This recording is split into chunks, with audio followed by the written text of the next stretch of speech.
Your kids could get free or low-cost health coverage from Medicaid or CHIP. Even if you've applied before, they may be eligible now. Kids up to age 19 are covered for checkups, vaccines, dentist visits, hospital care, and more. And if they already have Medicaid or CHIP, remember to renew every year. Visit insurekidsnow.gov or call 877-KIDS-NOW. Paid for by the U.S. Department of Health and Human Services. All right, so you've sent me a ton of stuff on this Texas Longhorns and Arizona State Sun Devils game. Yeah. Searches, articles, forum threads even. Looks like you want to be really prepared for this one. Absolutely. So let's dive in and make sure you're the most informed person at your watch party. You know, it's interesting to see how much of the pregame buzz really centers around the quarterbacks. Yeah. I'm seeing a lot of speculation about, Quinn Ewers' performance for Texas. Right. But almost nothing about who Arizona State will even put on the field. Yeah, that. Yes, kind of weird. I mean, you'd think they'd want to hype up their quarterback too, right? Well, it could be a deliberate strategy. Keep their cards close to their chest, so to speak. Maybe they've got a young talent they want to surprise Texas with, or maybe they're still deciding between a couple of options. Yeah. Either way, it's definitely creating an extra layer of intrigue for this game. Okay, so for the basics, Chick-fil-A Peach Bowl, huge playoff implications, all going down at the Mercedes-Benz Stadium in Atlanta. But I'm noticing something kind of odd. Okay. None of the stuff actually mentions a kickoff time. What gives? That's actually a good catch. You're right. It is unusual for that detail to be missing this close to the game. Makes me wonder if there's maybe some behind-the-scenes negotiations happening with the broadcasters or even the teams themselves. Okay. Sometimes these big bowl games have a lot of moving parts. Okay. So we've got a little mystery to kick things off. A little bit, yeah. I can dig it.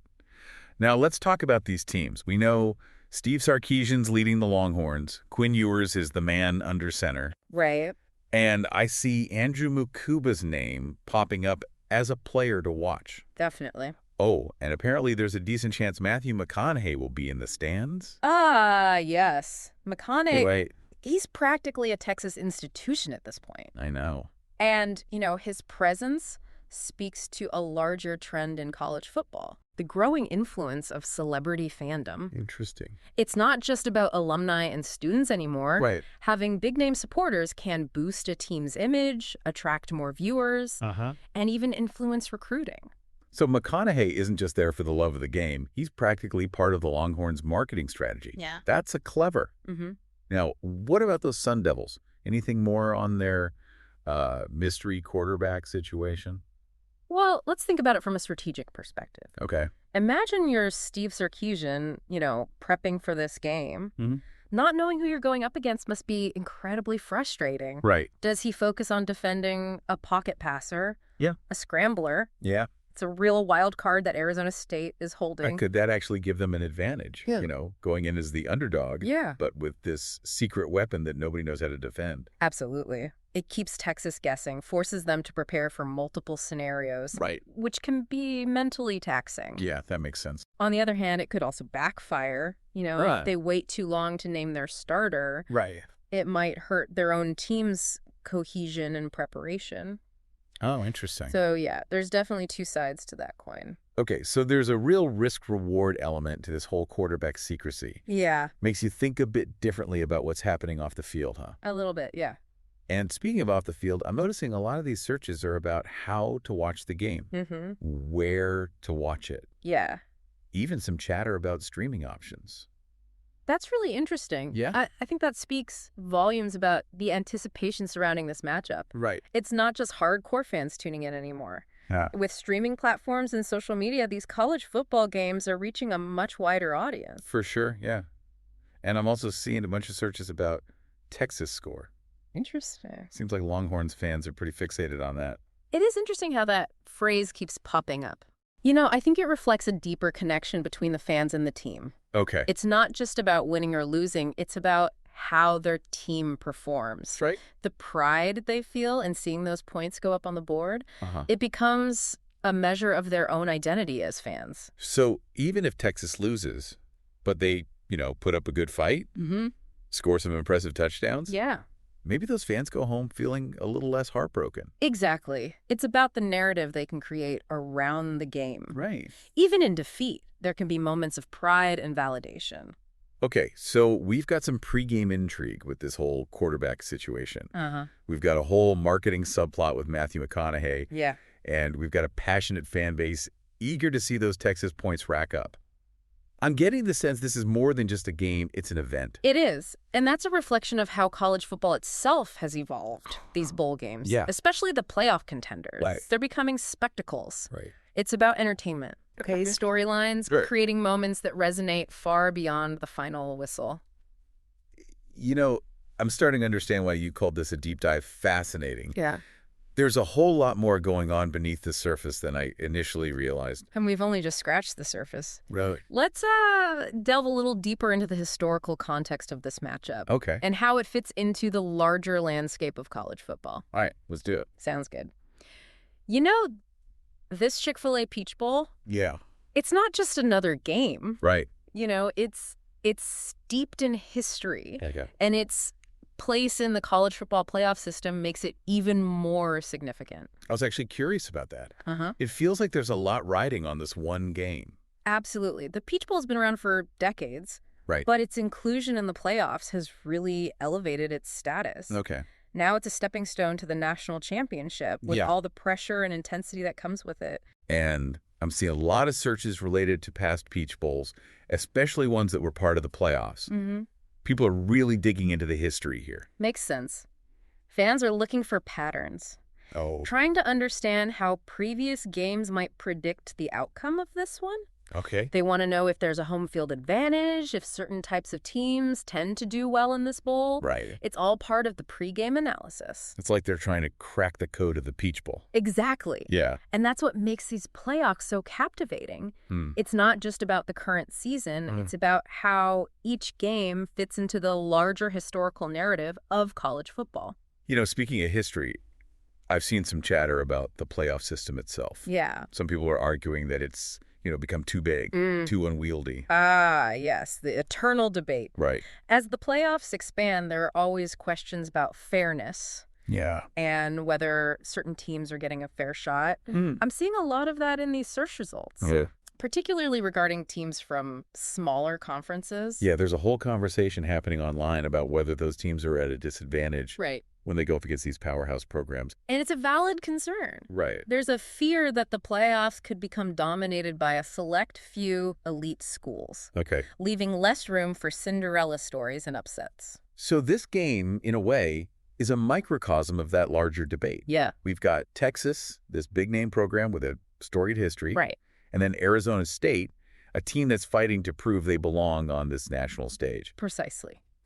And the outcome of this game could fuel those debates even further. Really? If Texas dominates, it might reinforce the notion that the Habs will always prevail. Oh, okay. But if Arizona State pulls off an upset, right, it could inject a much-needed dose of parity and excitement into the playoffs. So the stakes are even higher than we initially thought. Yeah. It's not just about who wins the Peach Bowl. It's about what that win represents for the future of college football. That's what makes this deep dive so fascinating. Yeah. We're not just looking at a single game. Right. We're examining a pivotal moment in the evolution of the sport. Okay, so we've got history. We've got controversy. Yeah. We've got celebrity cameos. All of it. What else is there to unpack here? What's the million-dollar question that everyone's trying to answer? Well, the question, of course, is who's going to win? And while I don't have a crystal ball, I think we can glean some insights from the data you've provided. Okay, lay it on me. What are you seeing? Well, there's a lot of focus on the quarterbacks, as we've discussed. Right. Quinn Ewers has the name recognition and the hype. But Arizona State's mystery quarterback could be a game changer. Right. It all comes down to how those two players perform under pressure. You're right. The quarterback battle is definitely the main event. Yeah. But I'm also seeing a lot of searches about defense. Okay. Especially Texas's defense. That's another key factor. Yeah. Texas has struggled defensively at times this season. And Arizona State is known for its explosive offense. Right. If Texas can't contain them, it could be a long night for the Longhorns. So it's a classic offense versus defense scenario. Yeah. High-powered attack. Right. Going up against a defense that's trying to prove itself. And, there's also the coaching matchup to consider. Ah, yes, the battle of wits between Steve Sarkisian and whoever's calling the shots for Arizona State. Yeah. Sarkisian is known for his offensive schemes, but can he outsmart his counterpart and exploit any weaknesses in their game plan? Right. That's another layer of strategy to watch for. So much strategy. It's like a chess match on a football field. It really is. I'm starting to see why coaches need those huge playbooks. But amidst all this strategy and analysis, let's not forget the human element. Absolutely. Right. At the end of the day, it's about these young athletes, their passion, their dedication, their pursuit of excellence. And that's something we can all appreciate, regardless of who we're rooting for. You know, I was going to ask for a prediction, but honestly, I'm kind of glad we're not focusing on that. Yeah. You've helped me see this game in a whole new light. I'm glad to hear that. It's more than just a win or a loss. It's a story waiting to be told. And that's the beauty of sports, isn't it? Yeah. It's about the human drama, the unexpected twists and turns, the moments that stay with us long after the final whistle. All right, well, I'm officially ready to experience this story unfold. But before we send our listener off to their watch party, is there one final insight, one key takeaway you want to leave them with? You know, I think the biggest takeaway for me is how much emphasis there is on the quarterbacks. Like, everyone's waiting to see if Quinn Ewers lives up to the hype. Right. And if Arizona State's mystery quarterback can really, shake things up. And, it's not just about individual performance. It's about leadership. How do they handle the pressure? Yeah. How do they inspire their teammates? Those are the questions that will define this game. It's funny, we do talk about strategy and statistics, but sometimes it just comes down to who wants it more. Absolutely. Who's willing to leave it all out on the field. And that's where the human element comes in. Right. The heart, the grit, the determination. Those are the things you can't measure on a stat sheet. So while we can't predict the final score, right, I think we can confidently say this. Okay. Pay close attention to those quarterbacks. Yeah. Not just what they do with the ball, but how they carry themselves and how they lead their teams. I think that's where you'll find the real story of this game. Absolutely. And remember, this Chick-fil-A Peach Bowl is just one chapter in a much larger story. Okay. The story of college football, all right, rivalries and legacies. Yeah. Young athletes striving for greatness. And that's a story worth watching, regardless of who comes out on top. Okay, I am officially hyped. Thanks to this deep dive, I'm going into my watch party. Good. Feeling like an insider. I love it. Like I've got the inside scoop on everything that's going on, both on and off the field. That's the goal. Well, listener, we've given you everything you need to have the best watch party experience ever. Absolutely. Now go forth and enjoy that Chick-fil-A Peach Bowl. Have a good time. We'll catch you next time for another deep dive. Sounds good. Today is your lucky day. Today is the day that our $3 website works for you, paying you directly to your PayPal daily. Imagine $3 ongoing continuous payments to your PayPal account. Imagine falling asleep and waking up to $300 in your PayPal account. How would this make you feel? How could this help you? What bills could you pay? What kind of fun could you have? What does that retirement look like now? All for a one-time payment of $3. This website is DFY done for you, fully built and completely hosted, and never stops collecting payments for you. You have spent $3 on coffee on a regular, but that coffee won't help you create multiple streams of income. Click the link below.